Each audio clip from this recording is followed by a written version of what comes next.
Jornal da EP. A informação do jeito que você precisa. A gente vem acompanhando o drama desses moradores, centenas de famílias no residencial dos Oitis, em Araraquara, ao longo dos últimos anos, lutando por melhores condições dignas de moradia em relação à segurança pública, em relação à manutenção do espaço, seja o espaço ali dos próprios prédios ou o espaço coletivo do residencial dos Oitis. E agora, no início da semana, a gente divulgou a informação de que a Defensoria Pública obteve uma decisão judicial que obriga o município de Araraquara, a Caixa Econômica Federal e a construtora Itajaí a repararem danos causados a moradores e beneficiários do residencial. Além da correção de todos os vícios construtivos que há a condenação, também há a decisão de que as famílias que são titulares desses apartamentos, sinalizando essa vontade, devem ganhar um outro espaço para morar. Isso seria obrigação da Caixa Econômica Federal. Portanto, nós convidamos o Matheus Bortoleto Radi, que é um dos defensores públicos responsáveis por todo esse processo, essa tramitação. É um capítulo importante dessa história. Eu não vou nem me arriscar a dizer que é o capítulo final, porque a coisa sempre pode ter mais desdobramentos, mas sem dúvida nenhuma, Matheus, é um passo importante. Eu agradeço você a gentileza até de alterar a sua agenda pessoal para falar com a nossa audiência e esclarecer o que acontece a partir de agora, porque se gera uma grande expectativa e o temor de frustração. A Prefeitura diz que pode recorrer, vai apresentar todo o esforço que ela fez. Como é que está a situação nesse momento, Matheus? Bom dia. Bom dia, Luiz. Bom dia a todos da mesa, os ouvintes da rádio. Eu que agradeço pela oportunidade de estar aqui com vocês e esclarecer um pouco aí as dúvidas, principalmente dos moradores do residencial Oitis. É um importante passo, Luiz? Porque se trata de uma ação que foi iniciada em 2018, a partir de reclamações que surgiram na Defensoria Pública por parte dos moradores ali do residencial Oitis. Então, desde 2018 até agora, em novembro, a gente aguardava essa sentença, e a sentença que responsabiliza principalmente a Caixa Econômica Federal e o município em alguns eixos, tá? Se você me permite, eu já vou falando. Pode, Luiz? Por favor, Matheus. A ação civil pública, na verdade, ela trata de 3 eixos principais, Um eixo é relacionada à questão dos contratos, tá? Dos contratos daqueles que foram beneficiados com os imóveis do Oitis e também daqueles que estão lá de forma irregular, o que vai acontecer com essas pessoas. Tem uma outra parte da ação que a gente trata da regularização da estrutura do Oitis, a parte física do prédio, e por fim a questão social, do projeto social que deveria ter sido executado ali, logo depois da entrega do residencial em 2011, e que não foi feito. Então a gente estava cobrando também isso junto com o Ministério Público Federal, Ministério Público do Estado e Defensoria Pública da União. Sobre essa sua pergunta inicial, Luiz, ela diz respeito a um capítulo da sentença. A sentença é como se fosse um livro, tem vários capítulos. Um capítulo é esse, de que essas pessoas que foram beneficiadas, foram sorteadas com os imóveis do residencial Oitis, que estão regulares, que não cederam, que não venderam, não alugaram os seus apartamentos. A sentença diz que essas pessoas, elas podem ter o direito de solicitar um outro imóvel do programa Minha Casa Minha Vida em substituição ao apartamento do residencial Oitis, tá? Então, quer dizer, tem esse requisito, ela tem que ser a titular, a primeira beneficiária daquele empreendimento, e ela tem que estar morando ali. Se ela se mudou, se ela alugou, se ela vendeu no famoso contrato de gaveta, ela não tem esse direito, é isso, Matheus? E para completar, se ela tiver todos esses requisitos já estabelecidos, ela está em ordem com todos esses requisitos. A partir de quando que ela vai ser beneficiada por essa decisão? Isso. Tá, o requisito, na verdade, é que ela seja aquela primeira beneficiária que foi sorteada, a pessoa, tá? A sentença, ela diz que não necessariamente a pessoa precisa estar morando lá. Não precisa estar morando. Não precisa, porque algumas pessoas abandonaram seus apartamentos diante das condições que foram comprovadas aqui no processo, que é de conhecimento aqui da comunidade. Então, o que é necessário é que essa pessoa ela não tenha vendido ou ela não tenha cedido para terceiros, porque a lei do programa Minha Casa Minha Vida diz que ela não pode fazer isso, ela não pode ceder o seu imóvel.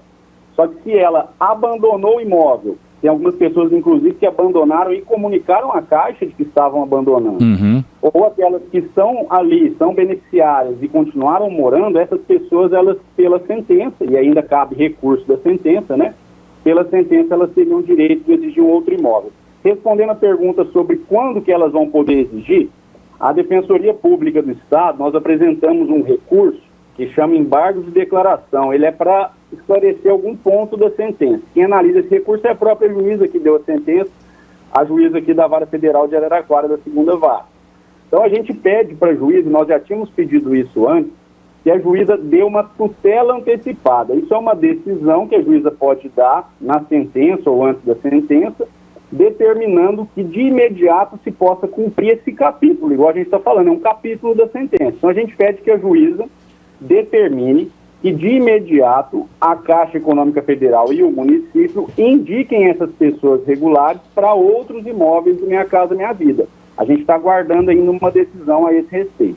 Agora, essas pessoas, elas precisam procurar o órgão, a Defensoria Pública, ou a Defensoria Pública já vinha estabelecendo diálogo com essas pessoas, ou elas serão procuradas para fazer esse apontamento? Qual que é a tramitação disso, Matheus, do ponto de vista da manifestação de interesse dessa troca por uma outra casa em outro espaço?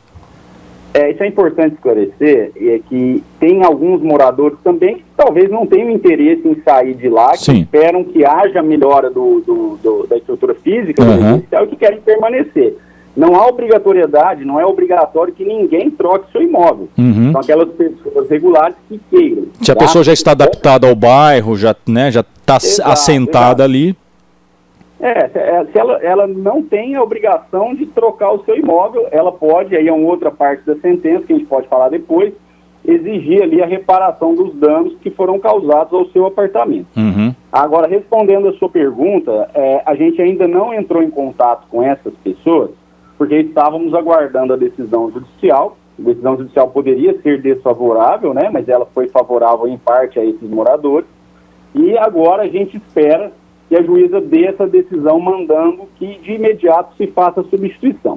Caso a gente consiga essa decisão, a Caixa Econômica Federal vai apresentar para a Defensoria quais os moradores que estão nessa situação regular, para que a Defensoria Pública, junto com o Ministério Público Federal, a gente possa entrar em contato com essas pessoas e verificar quem tem interesse, tá? Eu acho que é importante, né, e aí é uma questão também que você disse no início aqui da nossa conversa, de que o município vai recorrer. Eu acho que seria contraditório um recurso do município nesse ponto da sentença, talvez eles estejam falando de recorrer de outros, porque o próprio município, no curso do processo, se manifestou favorável à indicação desses beneficiários do OITIS para outras unidades do programa Minha Casa Minha Vida. Tá? Só para esclarecer a população. Eu acho que o município deve recorrer da questão da obrigatoriedade que a decisão trata, da reforma no prédio. Vai dizer, já fiz o que eu tinha que fazer. Me parece que é mais ou menos nesse sentido. Eu acredito que sim, porque pelo programa, o que acontece? A Caixa Econômica Federal, a partir do momento que ela retoma um imóvel que está irregular, ou a partir do momento que existe um novo empreendimento do Minha Casa Minha Vida, ela chama o município. Fala, município, me indica quem vai ser o beneficiário para essa unidade. E o município já vinha dizendo, olha, eu quero indicar os moradores do OITIS que estão vivendo essa situação há anos, né, de irregularidade, de omissão, de insegurança, para que eles possam assumir um novo empreendimento. E a Caixa Econômica Federal sempre se recusou, sempre. Então, acreditamos, e essa é a nossa expectativa, de que tanto o município quanto a própria Caixa Econômica Federal não venham a recorrer desse capítulo da sentença. Entendi. Diante de tudo que ficou comprovado no processo, né, e diante de todas as conversas que a gente vem tendo há anos, buscando uma solução consensual, né? Então a gente espera que todos esses atores, a gente possa sentar, e a gente já sentou em novembro para tentar um acordo antes da sentença, não foi possível. Agora, com a sentença, que a Caixa Econômica e o município possam endereçar outros imóveis para essas pessoas que já sofrem há tanto tempo. Matheus, eu tenho mais duas questões, se a gente pudesse ser breve aí no esclarecimento, porque existe, né, a preocupação com o agora, mas existe a preocupação com o depois. Uma pergunta que chega de lá, a pessoa fala, gostaria de saber sobre as pessoas que compraram vários APs, compraram um AP, de pessoas que estavam desesperadas para ir embora dali. o que vai acontecer com essa pessoa que comprou esse imóvel. E essa compra normalmente são contratos de gaveta, ou seja, a pessoa está com medo do titular agora receber essa proposta de devolução do apartamento para instalação em outro espaço, e ela que comprou, se assentou ali, o que acontece com ela? E eu aproveito para emendar uma outra pergunta.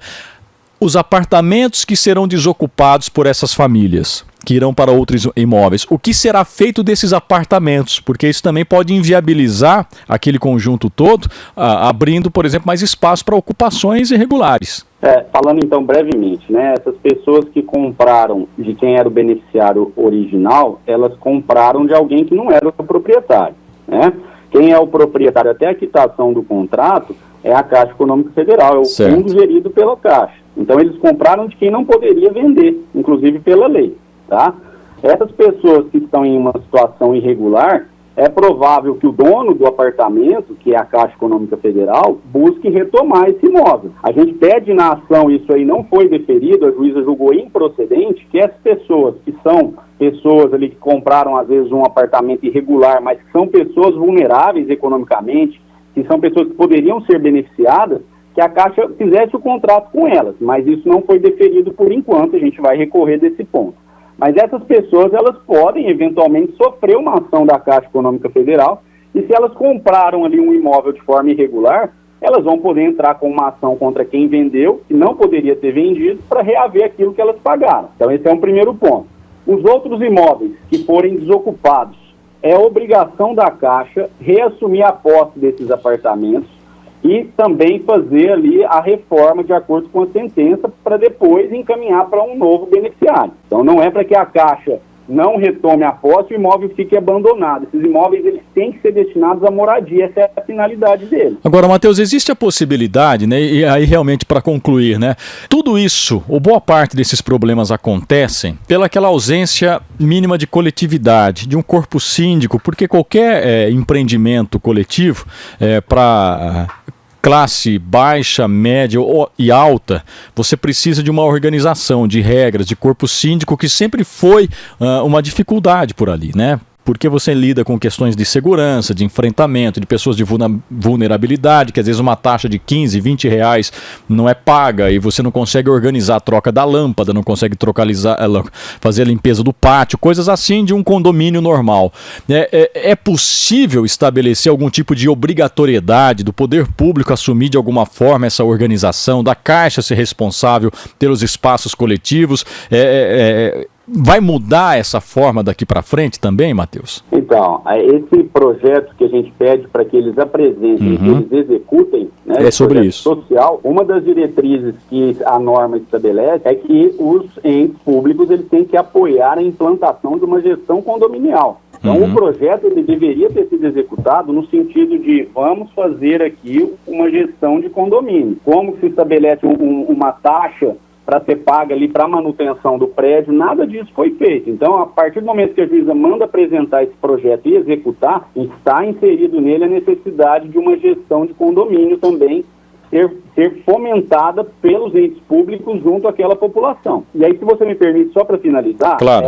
E deixar claro novamente, né? Hoje nós temos uma sentença judicial, a gente ainda não tem clareza de quais pontos a gente pode executar imediatamente, nós estamos pedindo essa clareza para a juíza. Acredito que nos primeiros meses, tem um recesso judiciário agora no fim do ano, mas nos primeiros meses do ano que vem, 2025, a partir do momento que a gente já souber o que a gente pode executar de imediato, a gente vai vir novamente à imprensa, contando com o auxílio de vocês, e vamos entrar em contato com as pessoas que têm direito para que a gente possa executar essas partes da sentença que já forem execuíveis já. Muito obrigado ao Matheus Bortoleto Radi, defensor público, que está aí acompanhando e, na verdade, a Defensoria Pública desencadeando essa decisão que pode realmente dar um novo rumo ao residencial dos Oitis. Muito obrigado, Matheus. Obrigado, bom dia. O Jornal da EP tá no ar.